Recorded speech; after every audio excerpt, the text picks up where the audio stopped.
as we're following what's happening right now, we are at the part of the testimony where the prosecution has got to confront the fact that Michael Cohen is somebody who has guilty convictions and pleas. They're talking about at this point in time that, one, much of 2018 as Trump's personal attorney, he continued to deny his involvement in the payment of funds to Stormy Daniels. We're also now up to speed on that FBI raid where Cohen is saying, look at the peephole. He saw a ton of people out in the hallway. They saw the badge open the door. He was staying at the Lowe's Hotel because his apartment had flooded in some respects. So we are now getting into this point. They said that they identified themselves as the FBI and asked him to step into the hallway. You can bet your bottom dollar that the jury is beginning to lean in now, hearing about this. And I want to go back to Jake on this point because, Jake, this is the part of the story that perhaps jurors had heard about in the past that the prosecution needs to be able to address and front. And if they cannot take the sting out of things that make him seem less credible because of convictions before the defense gets up to cross, they've got a problem. Indeed, indeed. And let's talk about this with the panel, because right now Michael Cohen is on the stand and he is beginning to describe when the bottom fell out for him. It is this morning, April 2018. He is staying at the Lowe's Regency Hotel because his apartment is flooded. There's a knock on the door, and he looks for the people, as Laura said. He sees a ton of people out in the hallway. It's an FBI raid.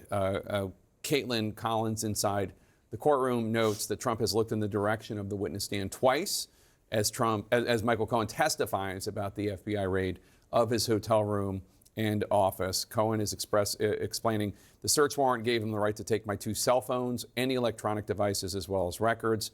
Cohen confirms the cell phones were seized as the same that have been referenced in the trial, including the phone that contained the audio recording of Cohen talking to Trump.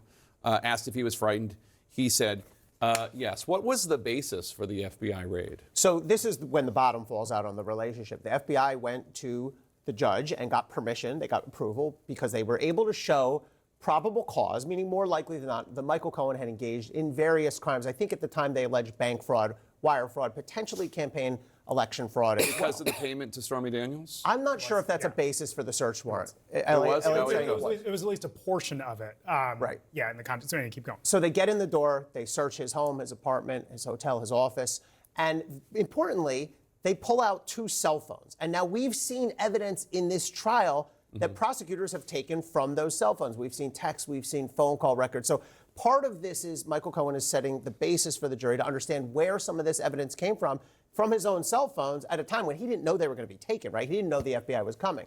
That's what number one. Number two is this is the turning point. This is when it all goes bad. Pretty soon in this narrative, Donald Trump and Michael Cohen have the public falling out, and ultimately Michael Cohen that summer ends up pleading guilty to various federal crimes. So Cohen spoke to Trump after the raid. I received a phone call from the president, Trump. It was in response to me leaving a message for him to call me. I wanted, obviously, him to know what was taking place. He said to me, don't worry, I'm the president of the United States. There's nothing here. Everything's going to be okay. Stay tough.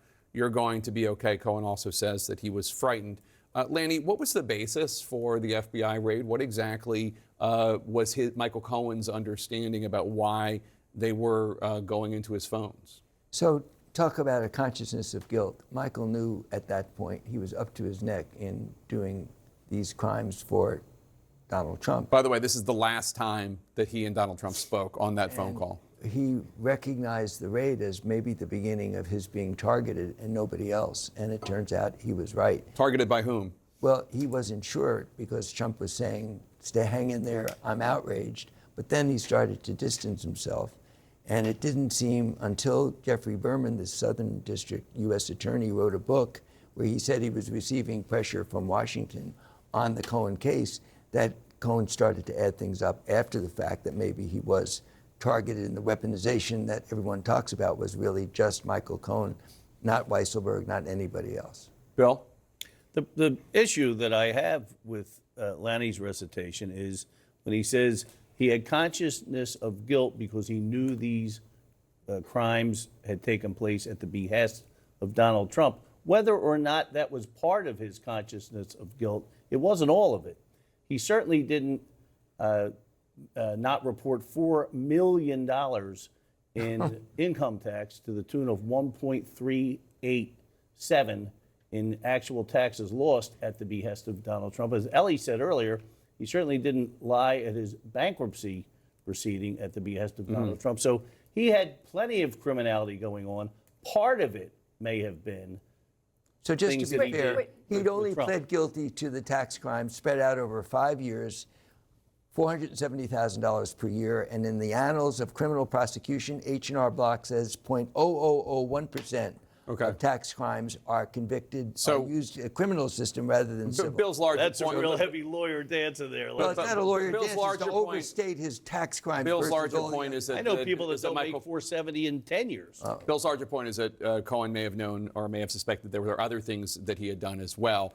But in any case, Cohen right now is in the courtroom. He's talking about how he felt reassured, and he remained in the camp because Donald Trump had said that he was going to protect him. That I'm the president. Don't worry about it. He heard from other people in Trump's circle. Cohen says, "You're loved. Don't worry. He's got your back. Most powerful guy in the country, if not the world. You're going to be okay."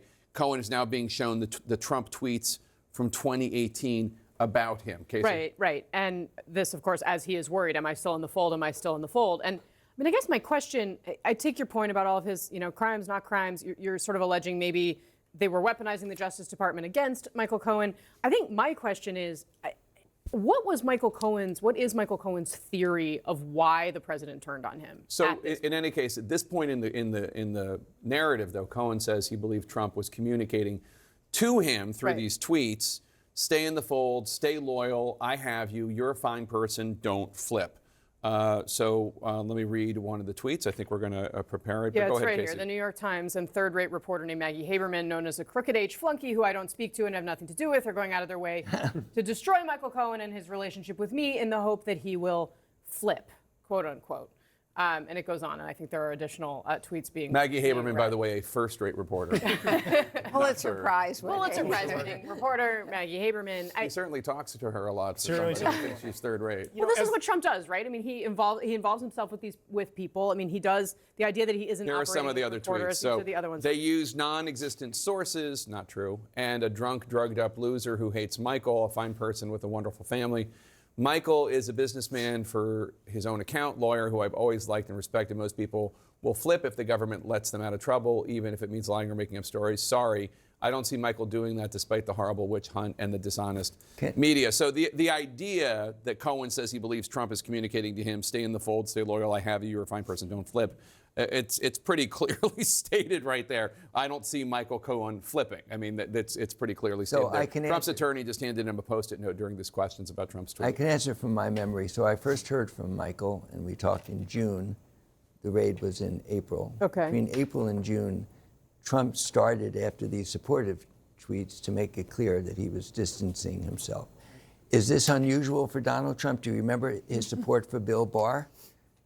Do you remember what he's now saying about Bill Barr? He has a record through his lifetime of throwing people that he's used over Right, the but there side. are some people that he saves. I mean, he saved Paul Manafort, for example. He pardoned him. Right? That's after he allowed Paul Manafort to be prosecuted with his own attorney general. So I'm just saying that Trump has a history of distancing himself when the guy that's helped him through the years starts to get into trouble. Although, according to Cohen, Trump was paying his legal fees still at this point. It's April 2018, and the Trump organization has been paying Michael Cohen's legal fees as he testifies privately, but before Congress, on the Trump-Russia affair, and he is being represented and paid. His representation is being paid for. Donald Trump's still paying Cohen's legal fees in April 2018. And all I can tell you is on the night, it was many nights, but this was the night that he made up his mind. His family and his children and his friends were pressuring him to turn his life and to tell the truth, which is when I said to him, the only way I can help you is if you say you're honest, not made up emotions. And that, I'm of course, is ashamed, when Trump I'm actually ashamed of turned. myself. Right. And that was when the final break occurred on July 2nd through ABC, mentioning another network. It's okay. The story broke that Michael Cohen was breaking with Trump and telling the truth for his family and his country. And that was an agonizing 2 weeks that I spent with him and his family. And it was about his desire to turn his life around. Well, you suggested like a weaponization of the Well, Justice Department to go after Michael Cohen. I was to trying this- to kind of square that, and I'm not Well, sure. to this I day, have here. since the U.S. attorney wrote his book, Jeffrey Berman, who described pressure from Washington. In fact, even trying to reverse the Cohen guilty plea to get rid of the documents that found Trump had directed the crime. So we'll dive more into that in a second, but court's taking a morning break. Cohen, before the break, said that he took the tweet that Trump sent that we read to you as a message that Mr. Trump did not want me to cooperate with the government, certainly not to provide information or flip. The Cohen audibly exhales as he leaves the courtroom.